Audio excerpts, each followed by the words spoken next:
حضرت داؤد علیہ السلام کی قوم کے 17,000 لوگ سمندر کے کنارے ایک بستی میں رہا کرتے تھے۔ ان لوگوں کو اللہ نے ہزاروں نعمتوں سے نوازا تھا، لیکن جب راحت اور سکون ملا تو یہ لوگ اللہ کی عبادت سے محروم ہو گئے اور عبادت سے دور ہو گئے۔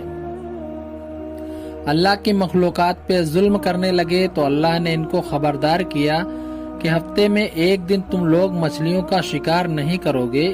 اتوار سے لے کر جمعہ تک جتنا شکار پکڑنا ہے پکڑو، لیکن ہفتے کے روز شکار نہیں کرو گے۔ یہ ایک دن اللہ کی عبادت اور باقی مخلوق کے سکون کے لیے مقرر کرو۔ اور اس طرح اللہ نے ان کا امتحان لینا شروع کر دیا۔ اتوار سے لے کر جمعہ تک وہ لوگ شکار کرتے تو زیادہ مچھلیاں ہاتھ نہ آتی، اور ہفتے یعنی سنیچر کے روز ان کو بڑی بڑی مچھلیاں کنارے پر نظر آتی۔ شیطان نے ان میں سے ایک شخص کو ورگلایا، کہا کہ تم پریشان کیوں ہو؟ میرے کہنے پر عمل کرو، تم شکار سے کبھی محروم نہ رہو گے۔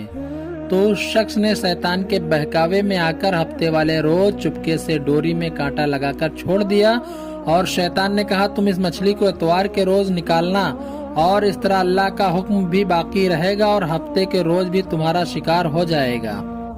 اور اس طرح شیطان کی بتائی ہوئی ترکیب پر ہفتے کے روز مچھلی پھنسی رہی، اور وہ اتوار کے روز مچھلی نکالتا اور خوشی سے اسے کھاتا۔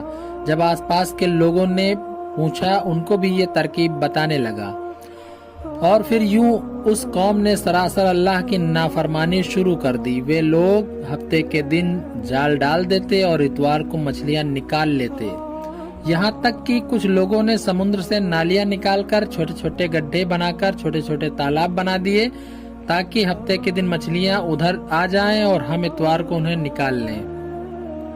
اس گاؤں میں کچھ اللہ کے نیک بندے بھی موجود تھے۔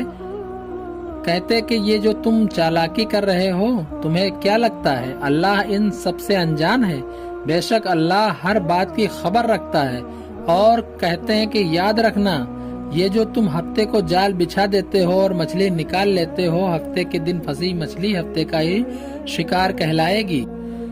وہ لوگ ان نیک لوگوں کا مذاق اڑانے لگے اور کہنے لگے ہماری مرضی ہوگی ہم وہی کریں گے۔ اس طرح وہاں 17,000 لوگوں میں 3 گروہ بن گئے۔ ایک وہ جو نافرمان لوگوں کو بار بار سمجھاتے، دوسرے وہ جو ان لوگوں سے نفرت کرتے مگر خاموش رہتے، اور تیسرے خود جو گمراہ ہو گئے تھے، اللہ کی نافرمانی کر رہے تھے۔ اور اس طرح اللہ کے نیک بندوں نے بستی کے بیچ دیوار کھڑی کر دی اور اعلان کر دیا کہ اللہ کا کوئی نافرمان اس طرف نہ آئے، اور جو بھی آئے صرف فرما بردار ہی اس طرف آئے۔ وہ لوگ ان لوگوں کو بار بار سمجھاتے رہے، کہتے رہے اے لوگو اللہ کی نافرمانی نہ کرو، اللہ سے ڈرو۔ قوم سمود، قوم لوط کا جو انجام ہوا ہے اس انجام کو یاد کرو۔ وہ سارے نافرمان جن کی تعداد تقریباً 12,000 تھی، ان پر ہنستے رہے اور چلا کر کہتے رہے ہم پر کوئی عذاب نہیں آئے گا، ہم تو ایسے ہی رہیں گے۔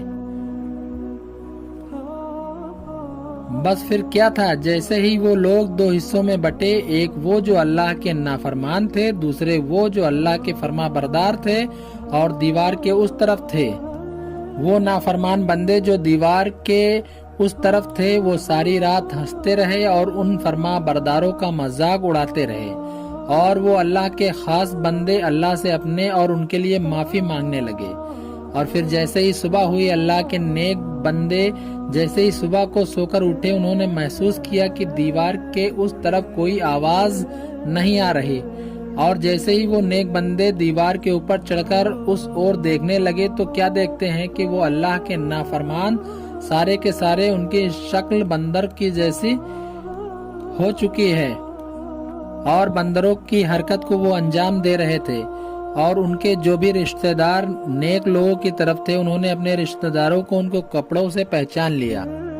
پھر وہ لوگ بہت پریشان ہوئے اور ان سب کے لیے اللہ سے معافی مانگنے لگے، لیکن اللہ کا عذاب جب آتا ہے تو آ کر رہتا ہے، پھر کوئی معافی نہیں ہوتی۔ وہ 12,000 لوگ جو بندر بن چکے تھے کچھ بھی کھا پی نہیں پا رہے تھے، اور 3 دن بعد وہ لوگ اس عذاب سے نڈھال ہو گئے تھے اور اسی حالت میں ختم ہو گئے تھے۔